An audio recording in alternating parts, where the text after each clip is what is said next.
자, 오늘은 함께 하시고 도우시는 하나님이시라는 제목으로 하나님의 말씀을 증거합니다. 1992년에 상영한 영화 베어라고 하는 영화는 곰 두 마리의 이야기를 소재로 제작되어 많은 사람들에게 감동을 주었습니다. 불의의 사고로 어미를 잃은 새끼 곰 두수 앞에 펼쳐진 세상은 아름답지만 어린 곰이 홀로 지내기에 쉬운 환경은 아니었습니다. 그러던 중 두수는 사냥꾼에게 쫓겨 총상을 입은 숫곰 바트를 만나 함께 지내게 됩니다. 어느덧 시간이 흐르고 어떤 사건을 계기로 곰 두 마리는 헤어져 각자의 여행을 시작합니다. 새끼곰 두수에게 세상은 여전히 만만치 않습니다. 들짐승에게 몰려 죽음의 위기에 놓였을 때 두수는 발악하듯이 일어나 작은 포효를 합니다. 놀랍게도 들짐승들은 새끼곰의 포효에 놀라 도망가고 있었습니다. 알고 보니까 새끼곰 뒤에 같은 모습으로 포효하고 있는 숫곰 바트가 있었기 때문이었습니다. 위기 속에서 가장 큰 위안이 되는 것은 무엇입니까? 바로 문제를 해결해 줄 존재가 있음을 아는 것입니다. 나보다 크신 분이 나와 함께 하신다는 것을 알게 될 때 우리는 그 안에서 안정감을 누릴 수 있습니다. 우리의 신앙의 여정 가운데 영적인 성장은 모든 순간에 하나님이 나와 함께 하신다는 것을 알고 행할 때 이루어지는 줄로 믿습니다. 코람데오라는 말처럼 하나님 앞에서 행하는 선택과 믿음의 결정이 우리를 올바른 신앙인으로 살게 합니다. 여러분, 신앙의 계승, 오늘 본문을 통해서 주시는 세 가지의 핵심을 우리가 기억하기를 바랍니다. 우리 주일학교 어린이들은 여러분들이 메모하는 종이 받았습니까? 안 받았습니까? 안 받았습니까? 받았는데 줬다 뺏었어요? 이따가 오후에 할 것 같아요. 그런 모임. 그러니까 잘 듣고 기억해서 이따가 선생님이 물어볼 때 답을 적어서 거기에서 3명을 뽑는다 그래요. 선생님이 3명을 뽑는 3명의 친구는 사관님하고 대성마트를 같이 가는 겁니다. 알았죠? 예. 오늘은 가격이 1,000원에서 2,000원을 올리겠습니다. 알았죠? 네. 자, 그리고 학생부는 그러면 어떻게 되느냐? 학생부도 이따가 아마 그런 시간이 있을 건데 3명을 뽑을 겁니다. 3명은 부담임 사관님하고 편의점을 가게 되는 혜택을 누릴 겁니다. 여러분의 상한가는 5,000원이 되겠습니다.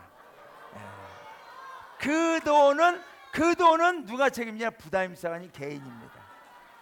그러니까 여러분들이 잘 기억하시기를 바랍니다. 그럼 어른들은 뭡니까? 여러분들은 알아서 하시기 바랍니다. 자, 오늘 세 가지의 핵심.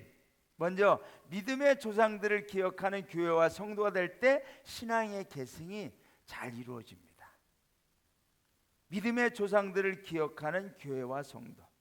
여러분, 신앙 계승을 위해 시작한 세대통합 예배가 오늘로써 4번째입니다. 우리 영화부, 주일학교, 학생부, 청년회와 또 다음 세대들과 우리 부모님 세대들이 함께 예배를 드리며 간절하게 바라는 소망은 신앙의 계승입니다. 이 세대 통합 예배를 위해서 한 달에 한 번씩 우리가 점심 식사를 교회에서 함께 나눕니다. 어제도 많은 분들이 오셔서 점심 식사를 위해 준비하시고 봉사하셨어요. 그리고 오늘은 삼교구에서 점심을 배식하고 또 정리정돈까지 봉사합니다. 이렇게 많은 분들이 함께하는 이유는 뭐죠? 신앙의 계승을 위함입니다. 과거 우리 민족이 가난하고 굶주리고 헐벗었을 때는 모든 부모님들의 한결같은 소원은 우리 자식들은 나처럼 고생하지 않고 잘 먹고 잘 살게 하는 것이 소원이었습니다.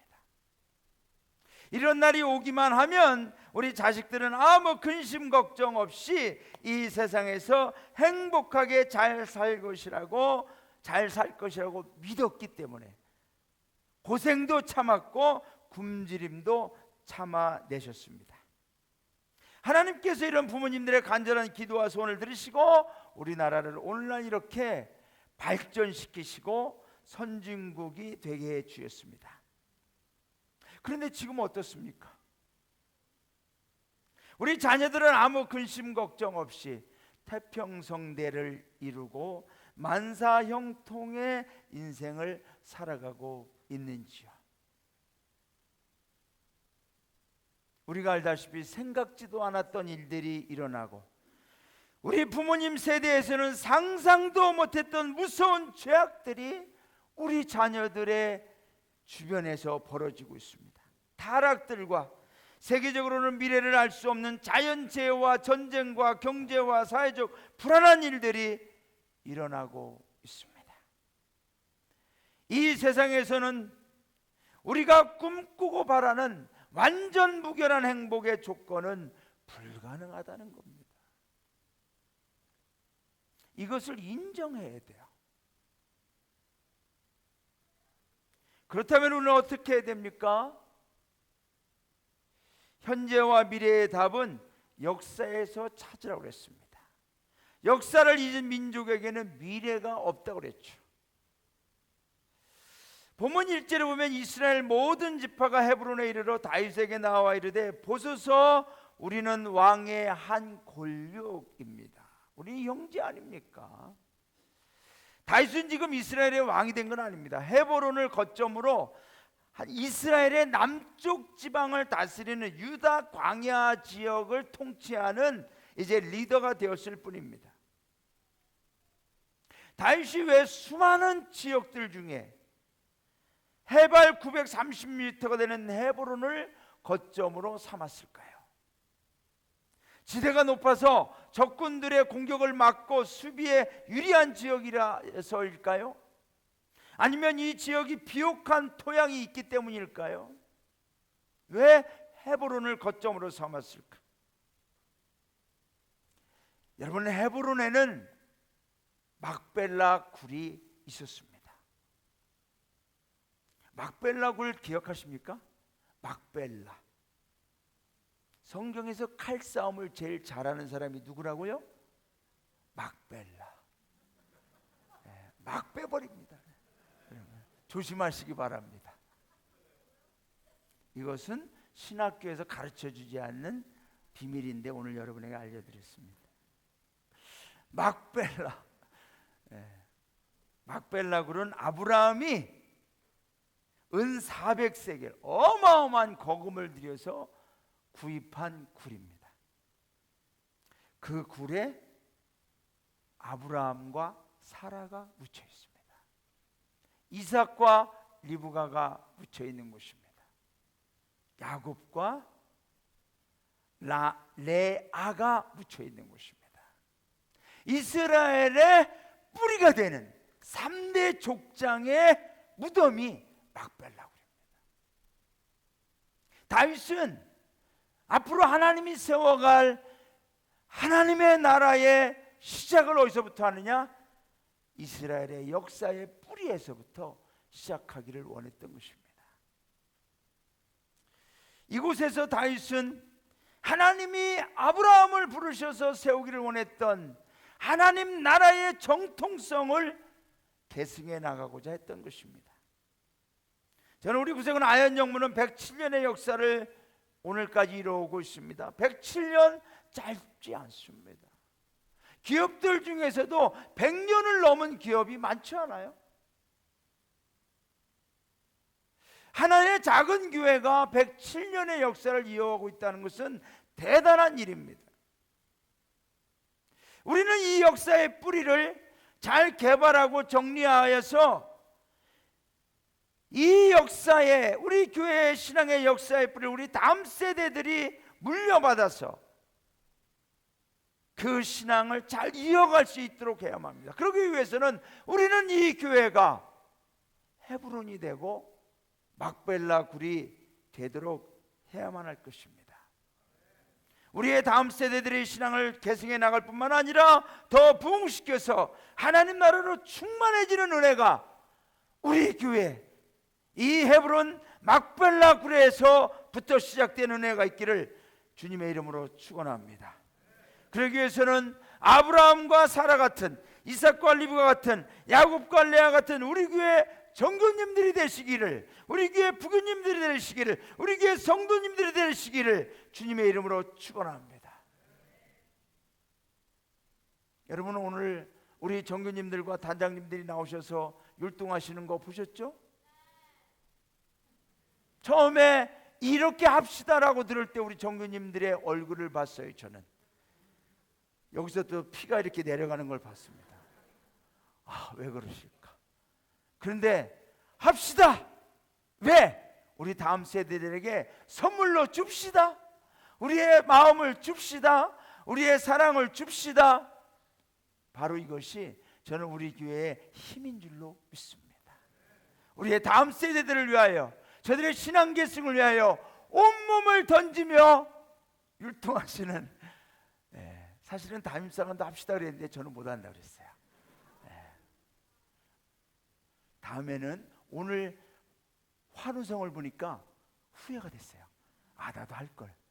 다음에는 할 겁니다. 저도 부담임사관 같이 할 겁니다. 그래서 다음 성탄절 때, 아니면 추수감사절 때 한 번 더 여러분에게 열심히 연습해서 선물을 드리도록 하겠습니다. 이러한 아름다운 신앙의 계승이 우리 교회 막벨라굴에서, 죽음의 굴이 아니에요. 막벨라굴은 여러분, 장사 지낸 시체들만 있는 교회가 아니에요. 교회 굴이 아니에요. 거기에는 신앙의 뿌리가 다시 되살아나서 생명으로 이어지는 중심의 터전이 된 줄로 믿습니다. 저는 우리 교회에 그런 은혜가 있기를 주님의 이름으로 축원합니다. 두 번째는 하나님을 믿고 경외하는 신앙은 신앙의 계승이 잘 이루어집니다. 오늘 4절과 5절에 보면 다윗이 나이가 30세에 왕위에 올라 40년 동안 다스렸으되 헤브론에서 7년 6개월 동안 유다를 다스렸고 예루살렘에서 33년 동안 온 이스라엘과 유다를 다스렸더라. 우리 주일학교 어린이들 문제 냅니다. 다윗이 몇 살에 왕이 됐다고요? 33살. 아닌데 몇 살? 31살. 아닌데 몇 살? 몇 살? 100살. 아깝습니다. 네, 우리 학생부 몇 살? 30살 맞습니다. 이따가 이 문제가 나올 거예요. 그러니까 꼭 기억해. 몇 살? 오케이, 꼭 기억해. 알았죠? 네, 30살에 왕이 됐어요.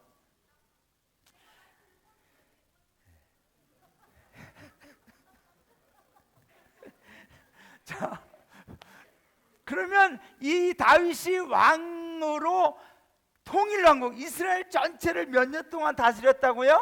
몇 년? 3년? 몇 년? 4년? 계속 올라갈 것 같아요.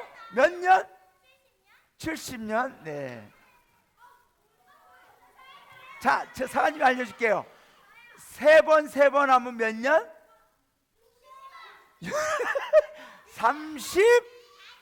33년. 오케이? 33년. 이것도 이따 문제 나올 거야. 알았죠? 자, 오늘 소그룹씩 나눔, 이따 교구별 다 할 겁니다. 거기 1번에 보면 적용과 나눔에서 이런 질문이 있어요. 온 이스라엘을 왕이 되기까지 다윗의 자세는 어떠했습니까? 주님을 신뢰하는 사람은 그 마음과 삶의 자세가 어떠해야 할까요? 이 질문에 대한 답은 다름이 아니라 다윗은 무엇보다 하나님을 경외하는 믿음과 삶의 자세를 가졌다라는 겁니다. 하나님을 경외하는 신앙이 가장 중요합니다. 사무엘이 다윗에게 미래의 왕으로 임명하며 기름을 부었던 나이가 언제 10대 후반입니다. 다윗이 골리앗을 죽이고 민족의 영웅으로 칭송받았던 때의 나이가 정확하게는 나오지 않았지만 10대 후반입니다. 왜냐하면 이스라엘은 전쟁에 나갈 수 있는 나이, 징집 연령이 만 20세에서 60세입니다. 다윗의 형들은 전쟁에 징집이 되어 블레셋과의 전투에 나갔지만 다윗은 아직 20세 이전이었기 때문에 집에서 부모님을 돕도록 되어 있었죠. 자, 여러분, 10대 후반부터 30세의 왕이 되기까지의 다윗의 자세는 어땠느냐? 하나님을 경외했습니다. 더 나아가 더 중요한 것은 다윗이 기름 부음을 받아 왕이 된 이후에도 다윗은 하나님을 경외하는 신앙을 잃지 않았습니다. 여러분, 다윗이 왕이 되기 전에 광야로 도망쳐서 다녔습니다. 광야의 동굴에 숨어서 지냈습니다. 그런데 다윗이 하나님을 얼마나 경외하는 신앙을 가졌는지를 우리가 알 수 있는 두 가지의 사건을 기억하죠.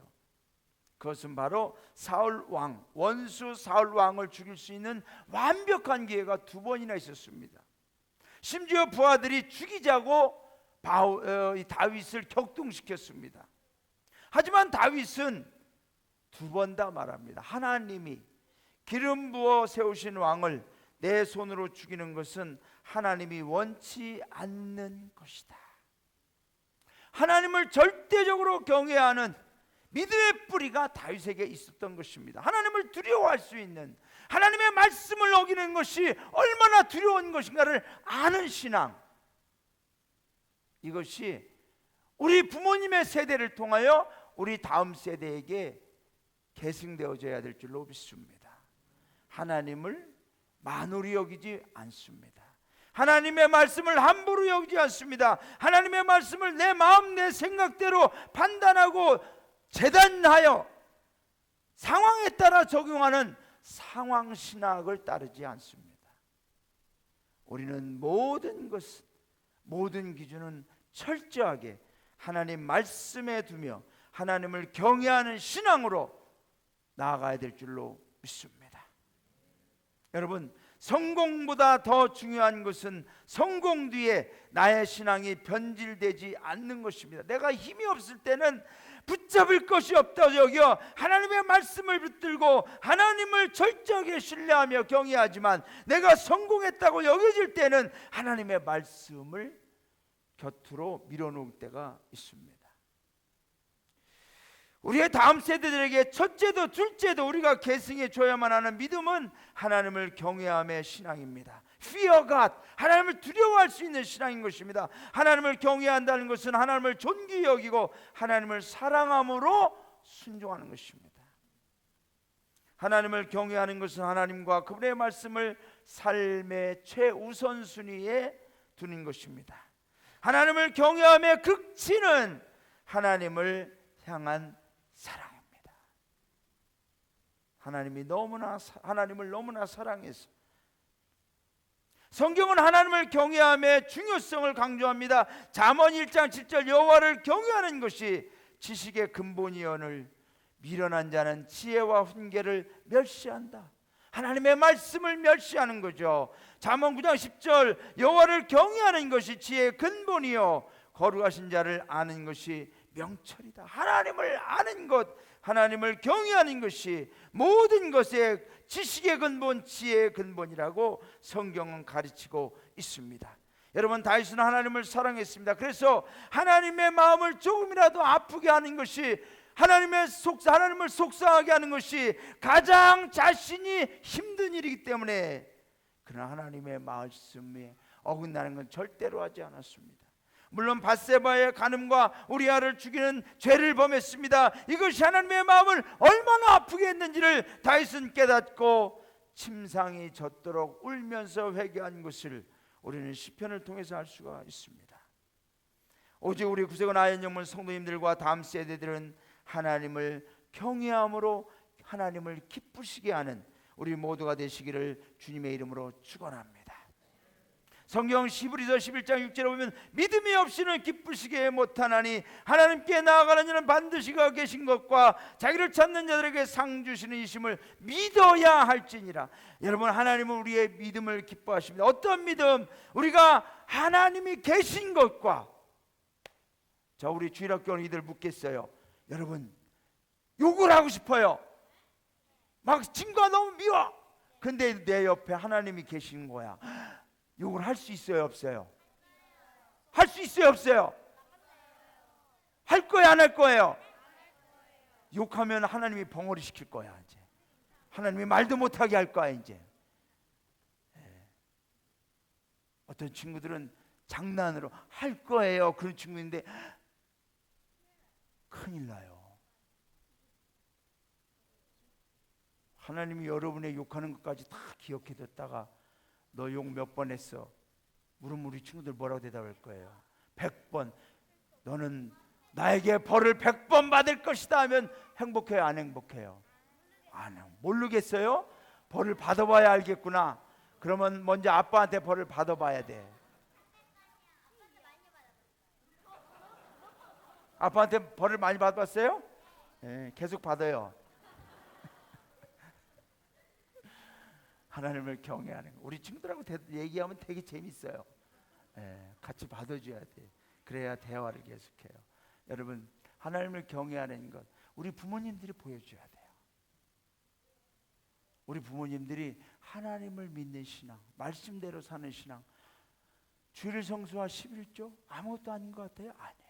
이걸 생명 걸고 지켜나갈 때 우리 부모님의 이러한 신앙을 우리 자녀들이 보고 계승해 나가는 줄로 믿습니다. 이러한 신앙이 결국은 자기를 찾는 자에게 상 주시는 하나님을 통하여 우리 자녀들이 이 땅에서 상급받는 위대한 믿음의 자녀들로 승리하게 될 줄로 믿습니다. 마지막으로 신앙의 계승을 이어가는 교회와 성도는 갈수록 점점 잘되고 부흥하는 줄로 믿습니다. 오늘 본문 10절과 10절부터 12절 우리 다 함께 읽어볼까요? 시작. 만군의 하나님 여호와께서 함께 계시니 다윗이 점점 강성하여 가니라. 두루왕 히람이 다윗에게 사자들과 백향목과 목수와 석수를 보내며 그들이 다윗을 위하여 집을 지으니 다윗이 여호와께서 자기를 세우사 이스라엘 왕으로 삼으신 것과 그의 백성 이스라엘 위하여 그 나라를 높이신 것을 알았더라.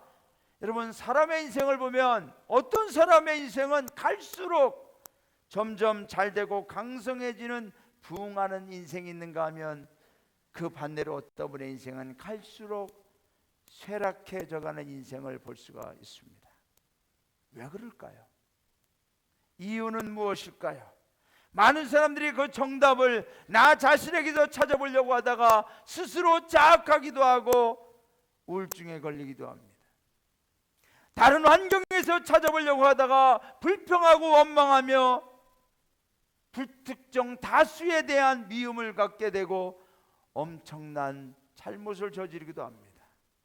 오늘 성경은 우리에게 분명한 그 정답을 알려줍니다.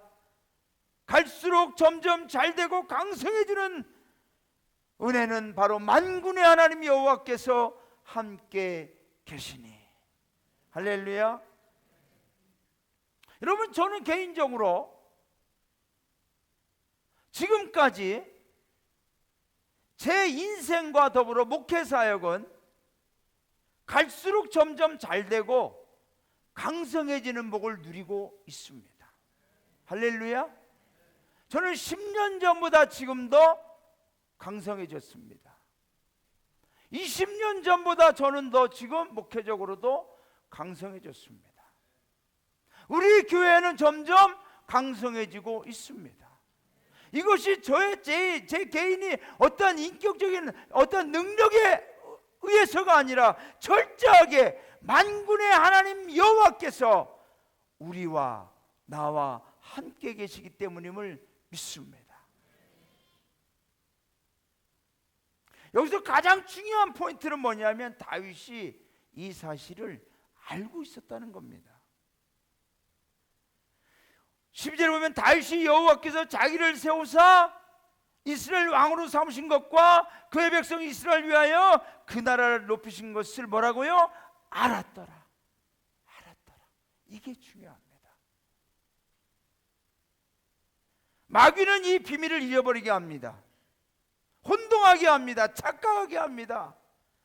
네가 잘나서 너 때문에. 여러분, 우리는 마귀의 유혹에 넘어가지 않기를 바랍니다. 사울왕의 실패는 그 무엇보다도 이 사실을 망각하는 데부터 시작되었습니다. 왕이 된 후 전쟁에서 승리하면서 백성들에게 인정도 받고 나라도 강력해지면서 스스로 교만해지기 시작합니다. 여러분, 다윗은 이 사실을 잊지 않았다는 거죠. 오늘 읽은 이 6절부터 나오는 전쟁의 이야기가 또 하나 나옵니다. 다윗은 전쟁을 많이 했죠. 그 중에서도 가장 다윗의 인생 가운데 중요한 전쟁, 핵심 전쟁이 골리앗과의 전쟁뿐만 아니라 오늘 6절부터 나오는 이 전쟁입니다. 다윗은 헤브론에서 왕이 된 이후에 예루살렘을 점령하기 위하여 공격합니다. 그 예루살렘에는 누가 살았느냐? 여부스 족속이 사는 곳이었습니다. 이곳은 최고의 난공불락의 성이었습니다. 여호수아가 가나안 정복 전쟁을 하면서 16년간 31명의 왕을 죽이면서 가나안 땅을 대부분 점령했지만 여호수아 때 점령하지 못한 곳이 바로 이 예루살렘이었습니다. 예루살렘이라는 곳은 삼면이 협곡으로 둘러싸인 곳입니다. 내부에서 공격할 수 있는 방법이 거의 없는 곳이었습니다. 요새 중에 요새, 다윗이 예루살렘을 공격할 때 그곳에 사는 여부스 사람들이 뭐라고 오늘 조롱했다고 나옵니까? 맹인과 다리를 저는 자라도 너를 물리칠 것이다. 우리 중에 맹인과 다리를 저는 자라도 너를 물리칠 것이다. 이마만큼 자신 있게 성을 지킬 수 있는 예루살렘 성이었던 거죠. 그러니까 예루살렘을 점령하는 건 불가능한 일이었습니다. 그런데 다윗이 이 성을 점령했다고 오늘 나옵니다. 자, 이 승리의 비결이 무엇이냐를 오늘 성경은 가르쳐 주죠. 하나님이 함께 계시니라. 그런데 여러분, 하나님이 함께함을 아는 신앙은 어디까지 가느냐 하면 내가 하나님과 함께하는 신앙까지 가는 줄로 믿습니다. 하나님이 함께하는 것을 아는 신앙도 중요하지만 더 중요한 것은 내가 하나님과 함께해야만 되는 것을 아는 신앙인 줄로 믿습니다. 여러분, 다윗은 이것을 알았고 사울왕은 이것을 잊어버렸어요. 결국은 거기서부터 둘의 차이가 갈라지기 시작한 겁니다. 인간은 자기 중심성의 본성이 있습니다. 다 내 중심성으로 하기를 원하죠. 그러다 보니까 내가 잘되고 내가 승리하고 성공하는 것에 대해서 순간순간 착각합니다. 그런데 우리는 오늘도 잊지 맙시다. 하나님이 나와 함께 하셨기 때문에 오늘 내가 여기까지 나올 수 있다는 사실을 기억합시다. 우리의 신앙의 계승도 하나님이 함께 해주실 때 우리 자녀들에게 계승될 줄로 믿습니다. 말씀을 맺습니다. 오늘 예배드리는 우리 구세군 아현영문의 모든 성도님들에게 만군의 하나님 여호와께서 함께 하신 은혜가 있기를 주님의 이름으로 축원합니다. 우리의 다음 세대들에게도 다윗과 같이 만군의 하나님 여호와께서 함께 하시는 복이 있기를 주님의 이름으로 축원합니다. 이것은 우리 다음 세대들이 대답해야 되는데, 자, 우리 다음 세대들에게, 우리 주일학교 학생부, 청년부, 영화부에게 만군의 하나님 여호와께서 함께 하시는 복이 있기를 주님의 이름으로 축원합니다. 학생부만 해보겠어요. 축원합니다. 이거 봐요. 아주 그냥 우리 학생들은 아멘도 굉장히 잠잠하게 해요. 자, 하지만 저들이 했다는 것 자체가 중요한 줄로 믿습니다. 자, 말씀을 맺습니다. 자, 다음 세대는 다른 건 몰라도 여러분, 하나님이 함께 하시는 사람, 내가 하나님과 함께 하는 사람이 되기를 믿고 나갈 때 하나님이 우리 다음 세대들을 책임져 줄 줄로 믿습니다. 자, 우리 찬양하고 기도합시다.